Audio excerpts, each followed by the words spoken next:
Agora vamos recordar o nosso exemplo citado sobre Lucas e Kevin. Lucas nasceu em São Paulo como filho de Dona Maria, que é brasileira, e filho de seu Manel, que também é brasileiro. Lucas já nasceu sendo brasileiro, e Lucas é brasileiro em razão das características do seu nascimento, o que significa que Lucas é um brasileiro nato. Agora pense no exemplo de Kevin. Kevin nasceu na Austrália como filho de pai e mães australianos, e Kevin não tem, ao menos inicialmente, nenhuma relação com o Brasil. Acontece que Kevin veio para o Brasil e nunca mais quis voltar para a Austrália. Kevin então resolveu ficar aqui no Brasil e começar a trabalhar, e assim passou muitos anos até que Kevin resolveu solicitar a nacionalidade brasileira, o que significa que Kevin deu início ao seu processo de naturalização. No caso de Kevin, Kevin nasceu australiano, mas decidiu se tornar brasileiro no curso da sua vida. Desse modo, Kevin se tornou um brasileiro naturalizado.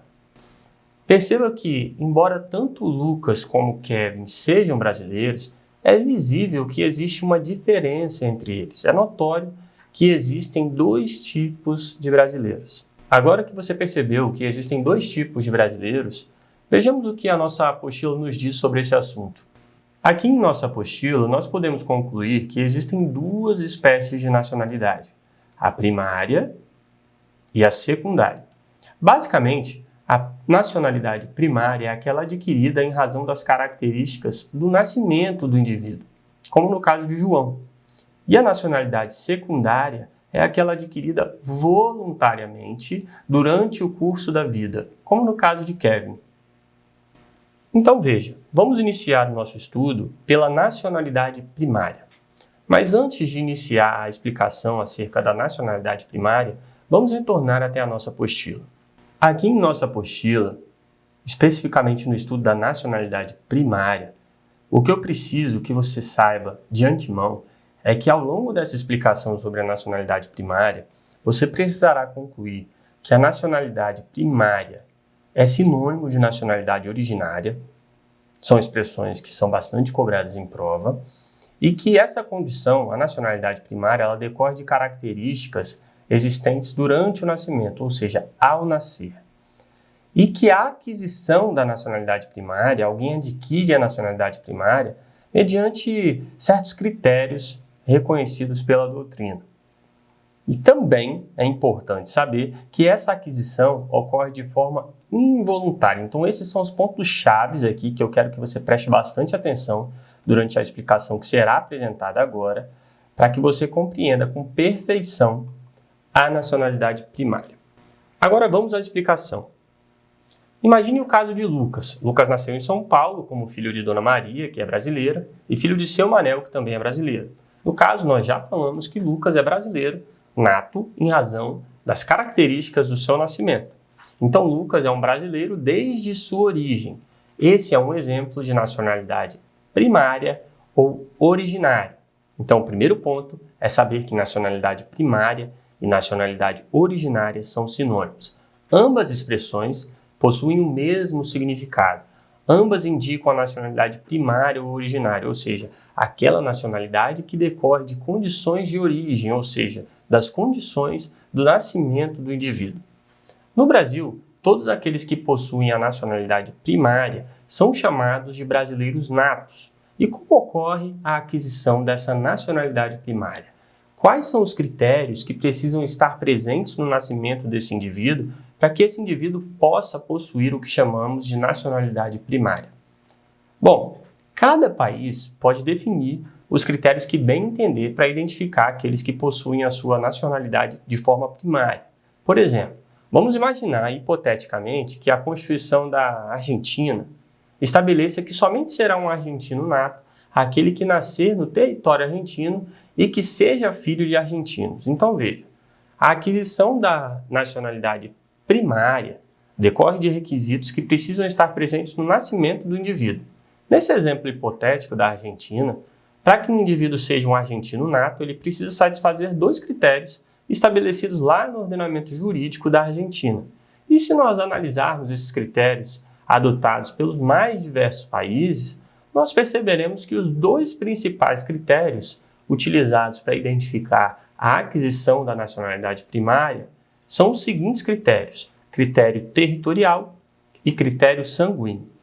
Em palavras mais simples, o país que adotar o critério territorial será um país que reconhece como nacional nato daquele país aquele indivíduo que nasceu dentro do território desse país. Sendo assim, o critério territorial, basicamente, é a exigência de ter nascido no território do país para que se tenha a nacionalidade primária do país. Vamos exemplificar novamente. Imagine que a Argentina adote o critério territorial para identificar aqueles que possuem a nacionalidade primária argentina. Desse modo, isso significa que a Argentina estabeleceu que aquele que nascer em território argentino satisfaz o critério territorial e assim poderá ser considerado um argentino nato. Agora vamos realizar o estudo do critério sanguíneo. Falando de uma forma muito simples, um país que adota o critério sanguíneo é um país que reconhece como nacional nato daquele país aquele indivíduo que possui vínculos sanguíneos com outros nacionais natos daquele país. Para ficar claro, vamos utilizar um exemplo. Imagine que a Argentina adota também o critério sanguíneo para identificar quem seria o nacional nato, o argentino nato, ou seja, quem possui a nacionalidade primária na Argentina. Então isso significa que a Argentina estabeleceu que aquele que tiver sangue argentino, ou seja, tiver laços de filiação com argentinos, ou seja, que for filho de argentinos, essa pessoa satisfaz o critério sanguíneo e assim poderá ser considerado um argentino nato. Agora perceba o seguinte, é muito importante que você saiba que a nacionalidade primária é adquirida de forma involuntária pelo indivíduo. Veja que o indivíduo simplesmente nasce e assim satisfaz ou não os critérios para adquirir aquela nacionalidade primária do país. Perceba que essas características estão presentes ou não estão presentes durante o nascimento do indivíduo. Independentemente da vontade desse indivíduo, independentemente da vontade desse país, esse indivíduo nasce com a aquisição da nacionalidade primária ou não. São critérios objetivos. Dessa forma, a aquisição da nacionalidade primária decorre de critérios que independem da vontade dos envolvidos, ou seja, a aquisição da nacionalidade primária é uma aquisição involuntária. Então vamos recapitular. Para a aquisição da nacionalidade primária, cada país pode definir os critérios que bem entender. Dois critérios muito comuns em vários países são os critérios territorial e critério sanguíneo. O critério territorial é a exigência de ter nascido em certo território para que se tenha a nacionalidade primária daquele país. E o critério sanguíneo é a exigência de ser filhos de nacionais daquele país, para que se tenha a nacionalidade primária daquele país. Outro ponto importantíssimo é que a nacionalidade primária é adquirida de forma involuntária, pois independe da vontade dos envolvidos. Agora vamos iniciar o estudo da nacionalidade secundária. Mas antes de iniciarmos a explicação, vamos até a nossa apostila. Aqui, no estudo da nacionalidade secundária, eu preciso que após essa explicação, você saiba que a nacionalidade secundária é aquela adquirida durante o curso da vida e que os brasileiros que possuem a nacionalidade secundária são chamados de brasileiros naturalizados e que essa aquisição da nacionalidade secundária ocorre de forma voluntária. Agora imagine o caso de Kevin. Kevin é aquele rapaz que nasceu na Austrália, filho de pai australiano e de mãe australiana, mas que veio para o Brasil e nunca mais quis voltar para a Austrália. Permanecendo no Brasil durante muitos anos, Kevin fez amigos, começou a trabalhar e depois de alguns anos resolveu solicitar a nacionalidade brasileira, dando início ao seu processo de naturalização. Kevin nasceu como australiano, mas decidiu se tornar brasileiro durante o curso da vida. Desse modo, Kevin se tornou um brasileiro naturalizado. Essa é exatamente a nacionalidade secundária, também conhecida como nacionalidade derivada ou nacionalidade voluntária. Perceba que a nacionalidade secundária é aquela adquirida durante o curso da vida e sem qualquer relação com o nascimento. No exemplo de Kevin, ele não nasceu com qualquer relação com o Brasil. Kevin não nasceu no Brasil e não é filho de brasileiros.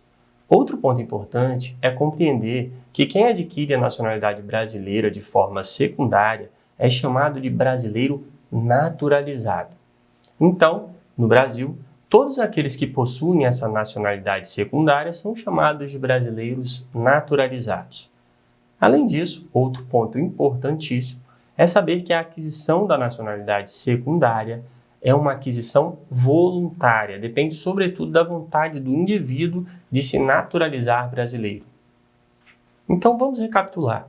De um lado, temos a situação do brasileiro nato, aquele que é um brasileiro em razão de características existentes durante o seu nascimento.